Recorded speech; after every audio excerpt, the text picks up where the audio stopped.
Hello, hello, hello, everyone. Welcome to the Trading Rebellion show with myself, Nick Mancini, and Monty from the Trading Rebellion crew. How you doing today, Monty? Love to hear it. Love to hear it. So, Doing good, Alex, Nick. How you doing? doing well, man. Doing well. So, Alex is he's out today. He is living the Puerto Rico lifestyle, garnering up a bunch of business and fun stuff for the future of Trade the Chain. So, you're stuck with myself and Monty today, but we're going to have an action-packed show with a bunch of data. Dokwan was arrested. The SEC was notified they're going to get sued, or may get sued, I should say. FOMC was yesterday with massive amounts of volatility. And for some reason, I guess some good news happened. Arbitrum launched a token, and that's pretty much all anybody in my chats can talk about. So, Monty, have you been seeing the same thing? Did I miss anything on those headlines? I feel like we've got a full 30-minute session No, today. no, no. Good. That's what I was about to say. Is like good day for Alex to take off and live the Puerto Rico life, as you say, because Exactly. there's plenty to discuss today. And whether he's schmoozing with clients or down on the beach, either way, he's I think picked a good day to take a day off because there's a lot to talk about. And he's leaving it up to us. Anything you'd like to start with in particular? I mean, we got, like you said, Dokwan finally getting arrested. I mean, this guy has been, I don't know how it's been this long before he's finally been put in some handcuffs. But Yeah, I was gonna make a finally, joke that Alex is in Puerto Rico. He's not in Montenegro. We can at least confirm those rumors. So we're safe on that end. He did not apprehend Do Kwon, although I'm pretty sure he was part of the hunt. But yes, like you said, Monty. So Do Kwon was arrested in Montenegro. I think the story is he was using falsified documents, which kind of implies he may have had a fake passport or something to get into Montenegro or wherever he was prior in the first place. So he was definitely using, criminal tactics to evade the law, which definitely does not help with his culpability, analysis. And it definitely seems like he certainly was on the run and not open and available to find like he was trying to allude on Twitter. So, Monty, in terms of market impact, in terms of anything to look for in relation to Do Kwon being arrested, should we expect volatility? Should we expect some price action? I see Luna took a bit of a hit, but when doesn't it? So, what do you think? yeah, no, I think there is something that can be taken away from this, and like in the grander scheme of things, another one of our headlines, right, that we are talking about is Coinbase and the S.E.C. But it feels like, and I see CJ in the chat. What's up, CJ? He says when SBF lock up. I think that's another good question. But like this is like the kind of greater question is like when is the regulatory bodies in the United States going to step in and really intervene. And I feel like Dokwan getting arrested is like the first step in that, because really that was like the first major domino to fall and led to a lot of other dominoes falling. So like him being arrested first, I think is just it took too long in my opinion. But like the greater takeaway here, I think, is that regulation is coming, and it's going to be coming in a big way. And Coinbase alone, look at the price of the stock. I mean, that in itself and the news that the S.E.C is suing them was enough to drive down price, 16%. So regulation is coming. And that could mean winter is coming, but we'll see. I think in the meantime, you know, uh, you know, the Do Kwon news, I'm glad it's happening. Not too big of an effect on markets, but I am encouraged in like the greater scheme of things that we're finally putting some of these, people that committed fraud, stole money from customers, made false promises. They're finally being locked up and, getting what they deserve. So Yeah, and you from made a that great point perspective, there. it's positive. You made a great point there in the beginning about, Do Kwon was really the first domino, or I guess we should say Luna. I mean, it was Do Kwon's, fingers and Yeah. brain that created the code, but it was Luna that collapsed. So that was the first domino. It's really tough to say, but we might not have had a 3AC collapse or an FTX collapse if Luna had not gone down and created that the windfall effect of that. So I agree with you. I don't think anything is going to come immediately from market impacting news in relation to Dokwan being arrested. But I think it is important to we may see more of this. Although the 3AC crew seems to be holed up in Bali without an extradition treatment. Clearly, authorities are still on the hunt for these guys that caused such financial turmoil and had poor risk management and potentially fraudulent advertising in relation to their companies. So I do feel that, in terms of that regulatory or in that law enforcement, I support it. But, let's go ahead and move on to this Coinbase situation, which I think is regulation and enforcement that we're really not supporting. So we were just looking at the Coinbase chart. It was actually on the rise with crypto, moving higher, and then took a bit of a hit yesterday since the announcement was made. So in reference to the announcement, this is the headline. The SEC sent something called a Wells notice to Coinbase, and that basically is informing them that a lawsuit is likely coming. It basically says, we believe you've broken XYZ rules. We will sue you over XYZ things. See you in court.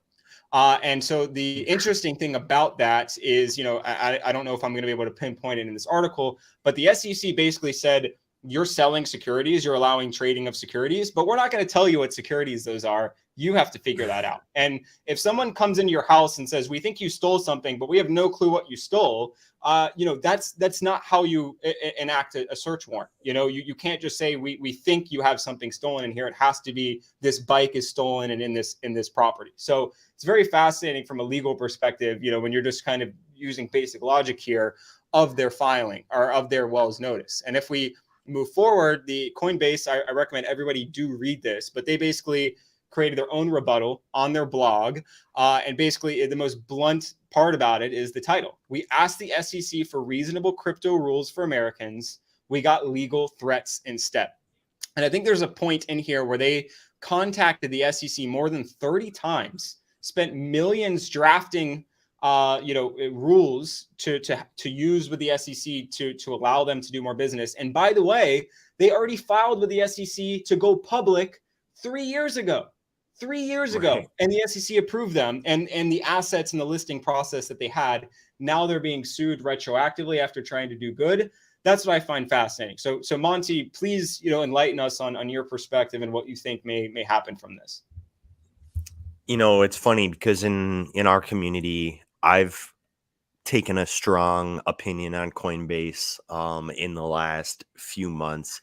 It's a company that has been in crypto since day one, right? Like when you think of like that first wave of crypto and that first wave of euphoria, Coinbase had every first mover advantage. But I feel like it was where everybody got on and got off for years.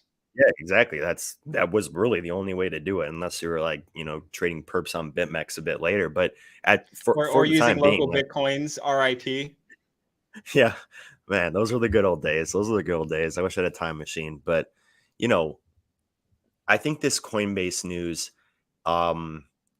is indicative of more to come in terms of regulatory like clarity in the United States. And, like you said, Coinbase has been a publicly traded company for a while. It's not like the SEC hasn't had plenty of chance to regulate them.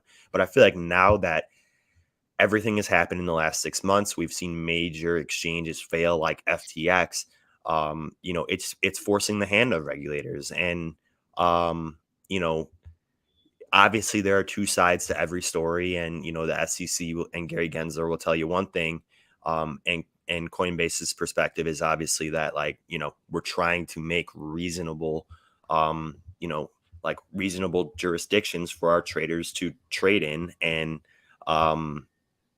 it just seems like the SEC is unwilling to cooperate. So I have kind of been dumping on Coinbase a little bit just because of their lack of revenue, their lack of ability to innovate. But I also think that has to do with regulators as well and not letting them innovate. Like we don't have any good perpetual futures exchanges here in the United States. How can you innovate if your current innovation is not even being noticed by the regulators that you're approaching, right?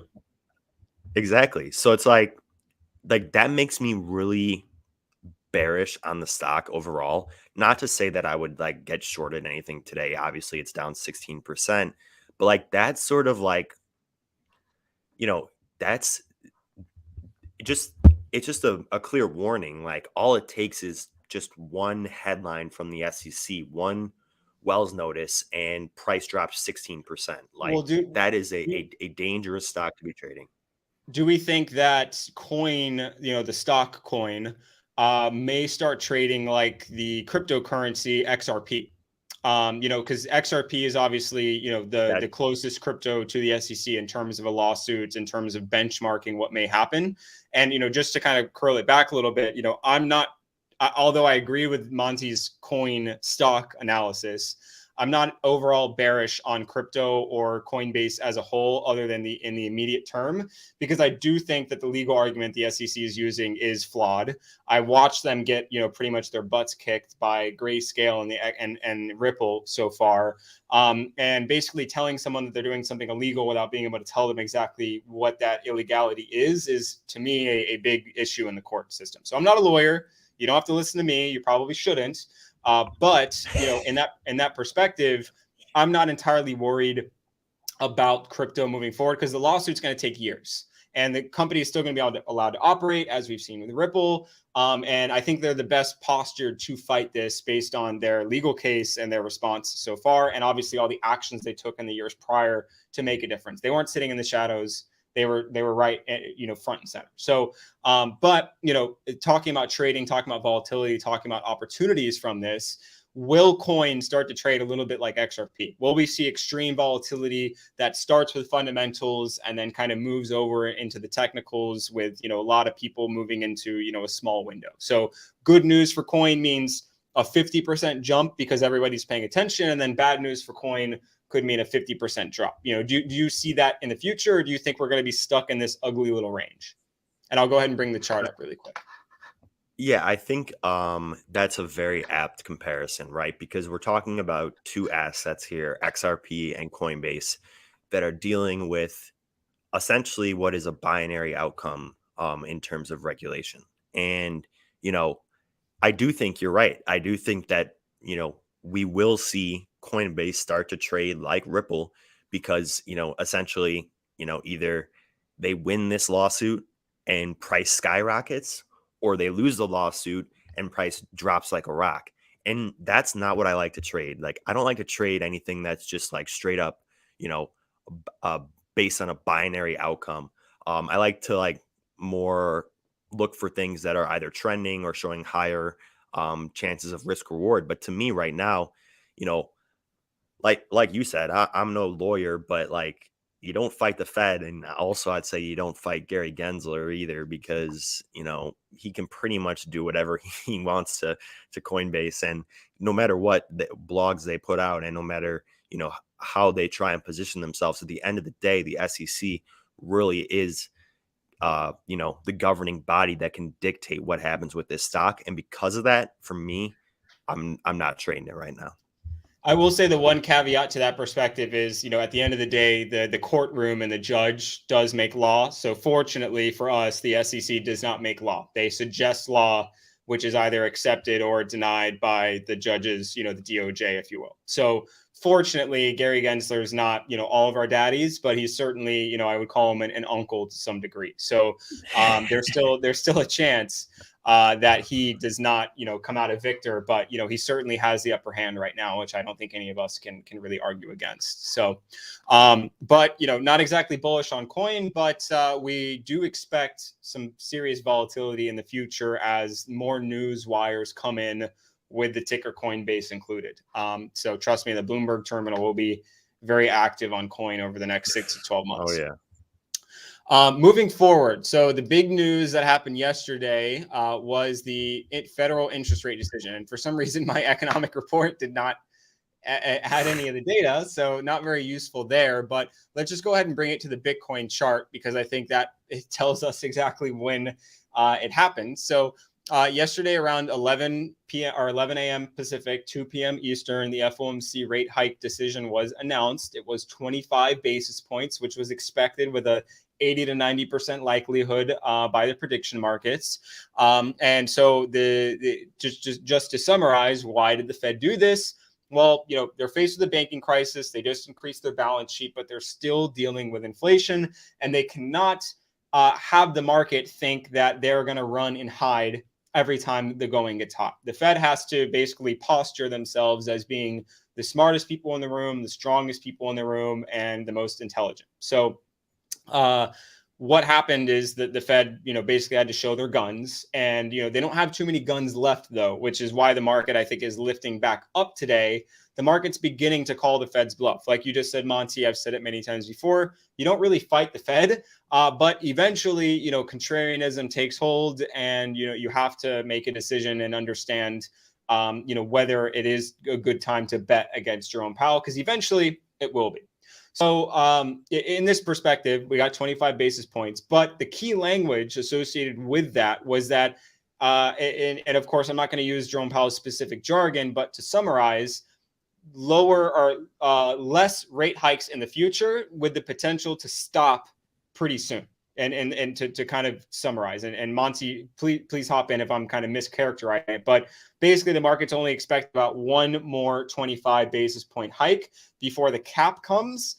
And although Jerome Powell said he's not expecting to lower interest rates in 2023, the market certainly is starting to call his bluff and is starting to bet on the fact that they will lower rates by the end of this year. So what we're dealing with right now is, of course, two sides of the coin.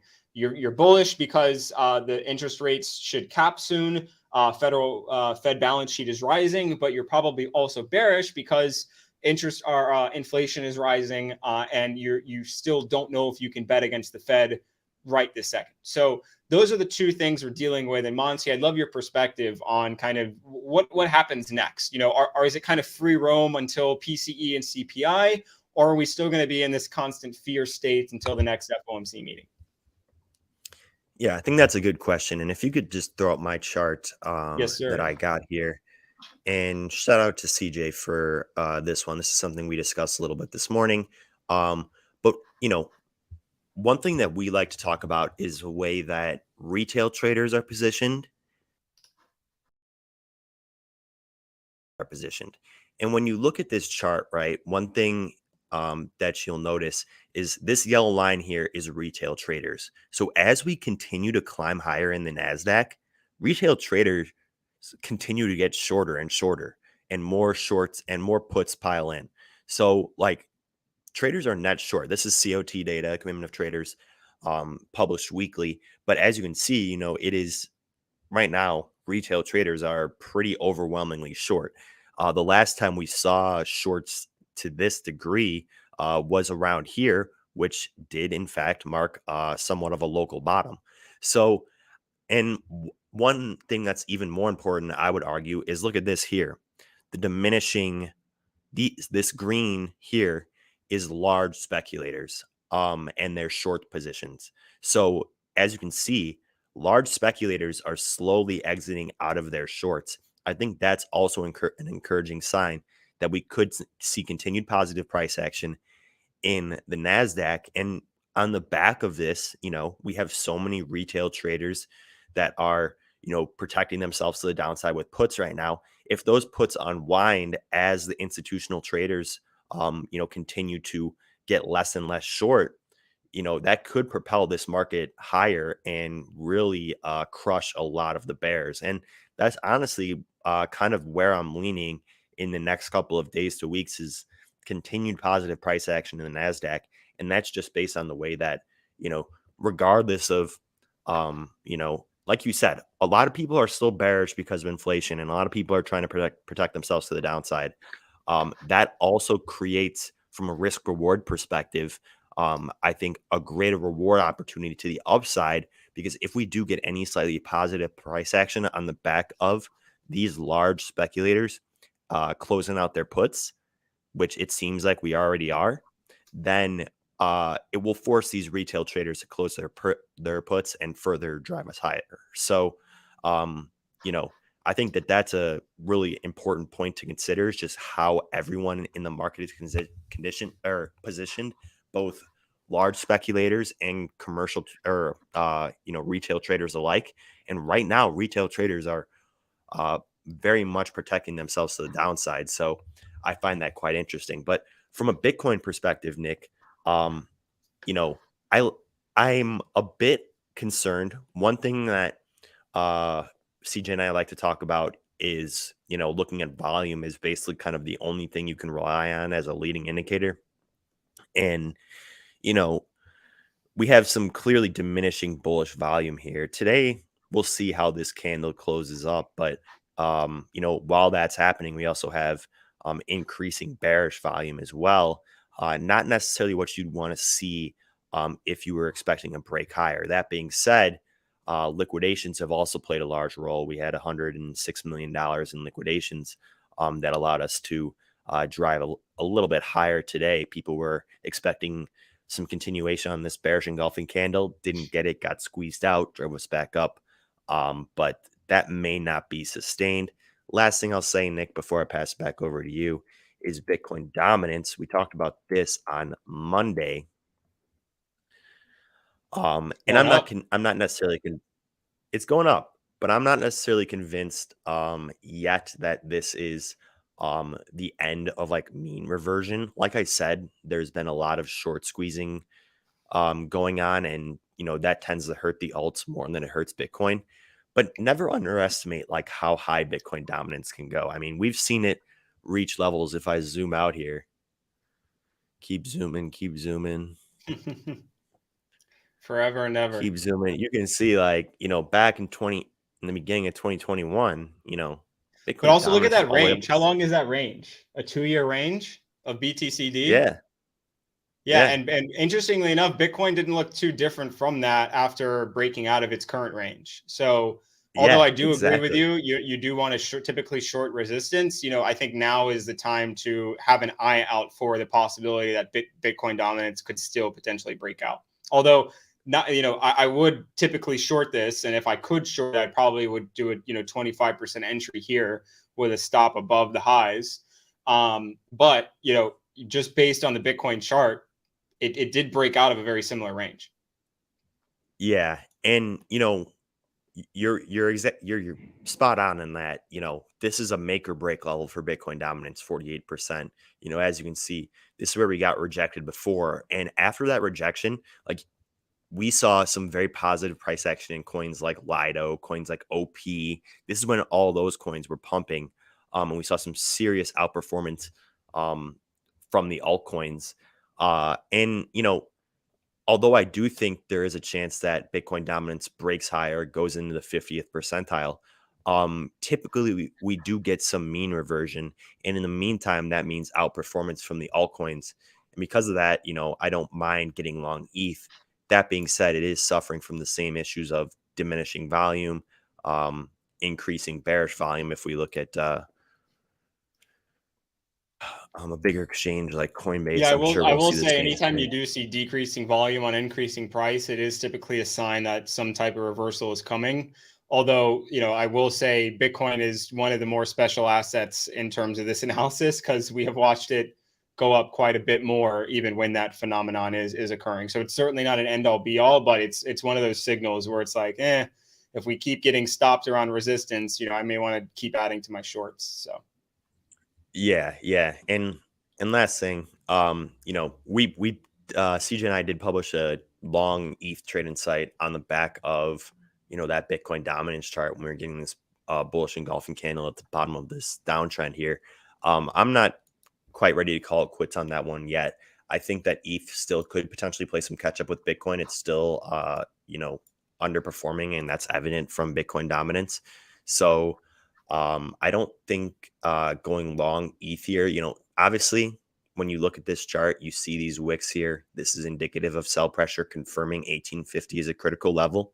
Perhaps wait for a breakout and then a retest of this level as support and then a climb higher to 2K. I think that's something that we could very plausibly see by end of week. So or end of week through the weekend and into next week. So just something to watch for, is some higher returns in some of these altcoins. But at the same time, I think there are some altcoins that look particularly weak and particularly primed to short as well. So it's like you got to pick and choose. You can't just, long any altcoin. There are some that look particularly overextended and due for a correction. Yeah, and on that topic, I think I want to move and talk about ETH BTC before we talk about Arbitrum a little bit, because now we're getting into the alts, getting into what's hot, what's volatile. But quickly, on your topic of talking about equities and majors, there is a phenomenon that is still alive, and that is equities and crypto correlation. Now, you may look at this and say, Nick, that doesn't look correlated. That's not 100% one to one, but the general movements, and you've got Bitcoin in orange, you've got equities in blue. The general movements are the same. So both dumped at the exact same time with similar velocity yesterday. Both ended up moving, within 24 to 48 hours of each other higher, and both bottomed at nearly the same day. So when you look at that, equities and crypto are still moving very closely, and I think the Nasdaq correlation is actually a little bit more on point than S&P. But I like to use S&P because it's a better basket, and I don't like to strictly focus on tech when we talk about equities. But there's still a lot of correlation here. So if equities are having volatility downside, having volatility upside, or having a momentum or a trend, I right now am going to make the statement that I believe crypto, or at least Bitcoin, will continue to follow equities indices, and I think that is still a good outlook moving forward until we see absolute deviation, which so far in March has been relatively close. Although we did have this little ugly volatility moment earlier. But if you would have longed at these levels, you wouldn't have been hurt too bad, provided it was a spot buy, searching for higher. So at the end of the day, I still think that equities are a good weather vane for crypto, at least majors. But talking about alts, because Bitcoin is obviously not an altcoin, and altcoins have been bleeding in relation to majors. The ETH BTC chart, and why can't I find it, is a really good proxy for what Monty and I were just talking about today. So let me go ahead and get rid of this. Let's go back to the candles, and we probably don't need volume, but if we zoom out here, just go 12-hour, this looks like it's trying to deviate back in the range. So either you're going to get rejected at this level, which is the low from back in July, or you're going to accept back into this area. And then alts, in my opinion, would have a lot of fun. So if you are looking for a trigger in which, hey, I want to buy alts and I'm going to bet against Bitcoin dominance, this is kind of a very similar trade. Bitcoin dominance is going down, alts are having a better time. If ETH BTC is going up, alts are having a better time. So we talked about this last week, and we actually dumped through it and then had a retest earlier. Now we're retesting it again. So if we can get back above the 0.0648 level, in my opinion, then alts will have some breathing room versus Bitcoin, as long as this chart is moving higher. And so if we deviate back in and then we get rejected and back lower, by next week, don't yell at me because we got rejected back outside. So understand that we need a confirmation back in this larger range.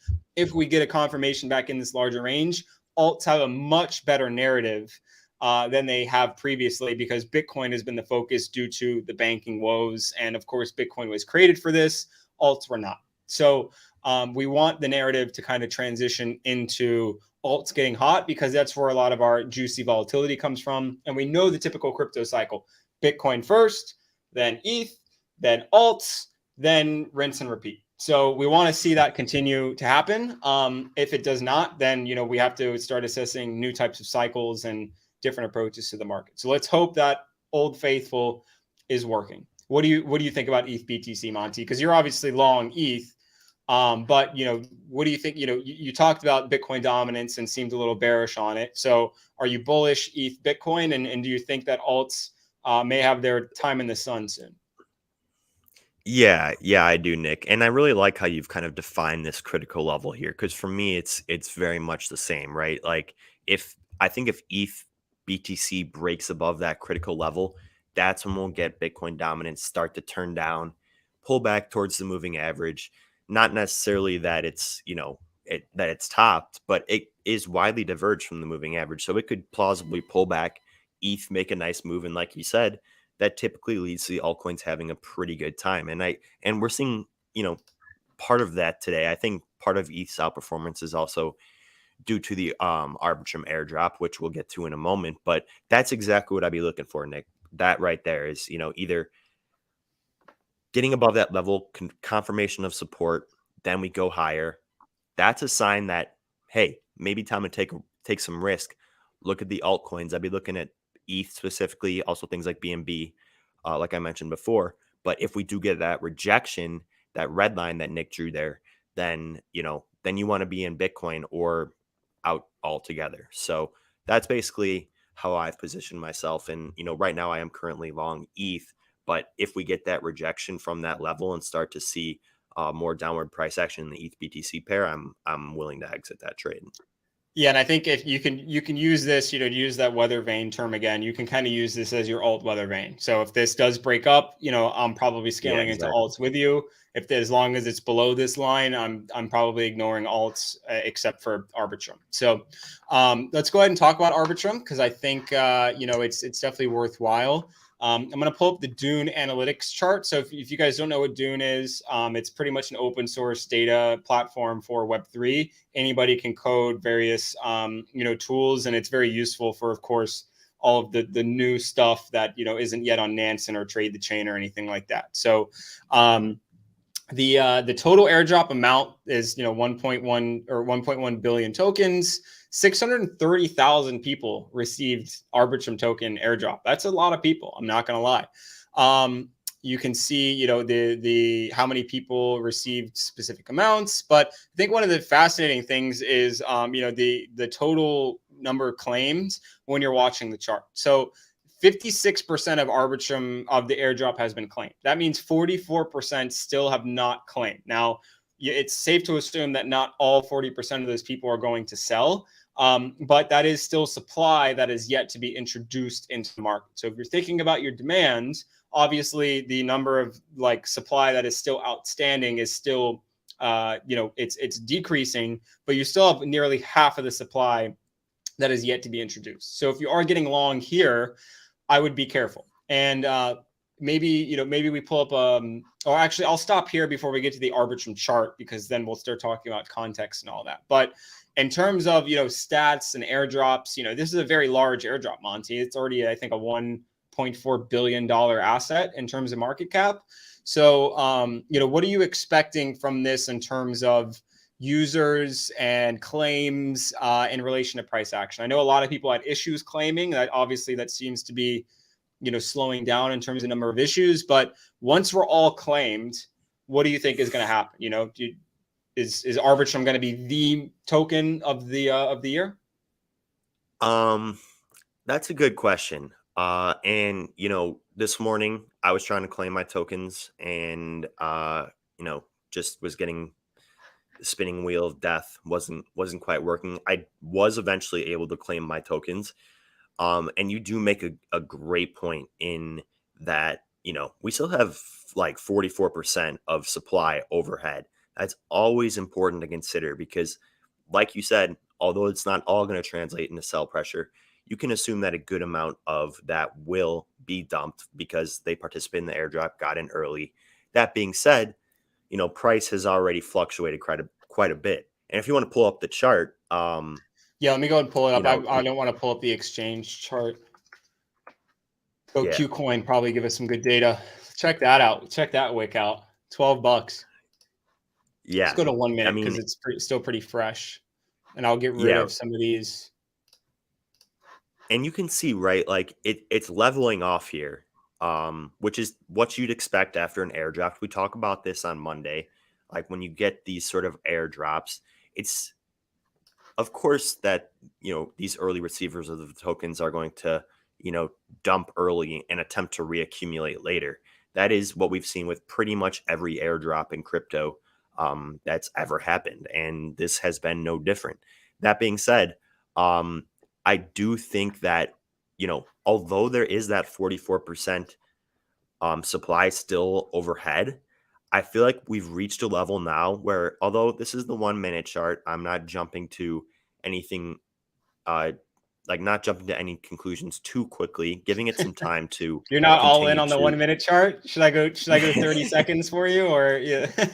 No, not that much of a degenerate. But one thing I will say is that that 40% sell pressure will also be matched by some buy pressure as well, I think, because I do think there is a good chance that Arbitrum is one of the best performing tokens of 2023, just in terms of, its use case, in terms of what we've already seen in terms of the value surrounding this airdrop, and ETH's continued growth as well. This and things like OP and Lido, I think, are going to be like the kind of layer one narrative of like AVAX, Luna, Phantom.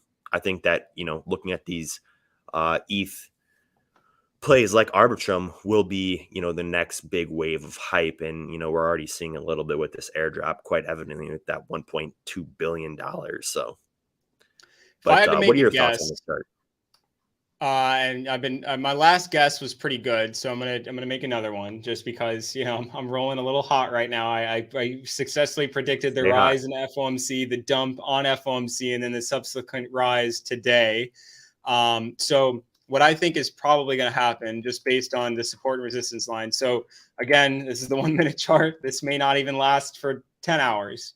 But currently 3 taps on the 1.1 level. And if you trade crypto, I pray that the 3 tap perspective. If you get 3 solid taps without busting through support, it's typically going to reverse back to the top of the range. One of my favorite crypto formations. So we got that exactly. So the range high is now 1.44.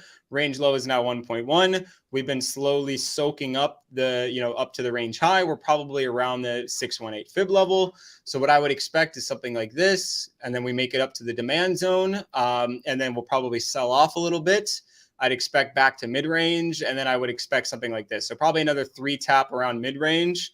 Then that'll probably bring us back up to this range, which is 1.5 all the way up to 1.8. And then, of course, if what I think does not happen and we end up, tagging 110 again, if we break below 110, then you're in price discovery to the lows, or to new lows, I should say. So the one thing about this chart is every exchange is going to have a different open price and, of course, a different top wick. If you're trading on MEXC, which is shitcoin land 101, it's a much clearer trading. I think it opened at $1 and flew up to like 1.3 on the initial, but KuCoin obviously opened at 20 cents and flew to $12. So massive range there. I wouldn't trust that to a T, but it seems like it opened up around $1 across a lot of exchanges, and obviously 1.1 is clearly low. So 1.1 is your support, 1.45 is your resistance, and if you can get above 1.5, I think you've got basically you're going to suction that up to 1.8. So that's my perspective on ARB. But again, it is a very, very, very fresh token. It's only been trading for about 5-6 hours now. It's great for scalps and great for high risk, but please do not, risk your entire stack and say, just because ARB launched today, I need to hit the casino. Go, gamble responsibly, please. And don't overextend yourself, especially if you're busy. Again, there's 44% of supply still yet to be introduced. So I do expect resistance to act very resistancy. But this is a hot coin. Everybody is talking about this. It's in every chat I'm in. It's all over Twitter. So until that subsides, I think it's still going to be hot. So I think you're going to have a good weekend for ARB, in my opinion, provided majors don't poop out. Yeah, I like that term you used, like demand zone. And I think that we could plausibly hit that, right? Because just like you said, be cautious with this trade. Keep your stop losses tight if you are going to trade it, because, this is the 1 minute chart. There's still 44% of supply overhead. That being said, it is very, very much hyped up. And I think when you have a token with that much hype, there is exactly what Nick just mentioned, this zone of demand that you can hit, where once you hit it, and then come down, retest that midline as support, you can see price run up. CJ says he's planning on, selling around 1.8, 1.9. Like you said, Nick, I do expect resistance to be very resistancy, as you put it, very eloquently. And, I think 1.8 is a level that I would be selling at as a participator of the airdrop, because like you said, there's still that supply coming in. Give this one some time, and don't, like you said, don't be too degenerate with this one, because it is still early on. A lot can happen very fast. That being said, I think the scenario you laid out here perfectly sums up, how I'm feeling about ARB for the time being. Yeah, should I just leave the video on and see if we get to the action, like everything just hits the green drawing perfectly? Should we just stay on for a couple more hours? But it's funny. I mean, it's actually working for the first couple. So, but that's a good sign if you It's are looking pretty long. good. Hey, Yeah, maybe you're I'm the new crypto whisperer. I need to start trading everything that I yeah, say maybe though, because I say things and I'm like, I feel I'm right, but I don't know if I'm ready to take the risk now. And then I look back and prices are up 5%. I'm like, screw me. So, nothing's worse um, than that. Nothing's worse than that. When you're right but don't make any money, it I basically know, right? At that least I got to help doesn't mean others, anything. at least other people That's true. heard it That's and true. hopefully, made a decision. So, Hopefully. um, Yeah, yeah.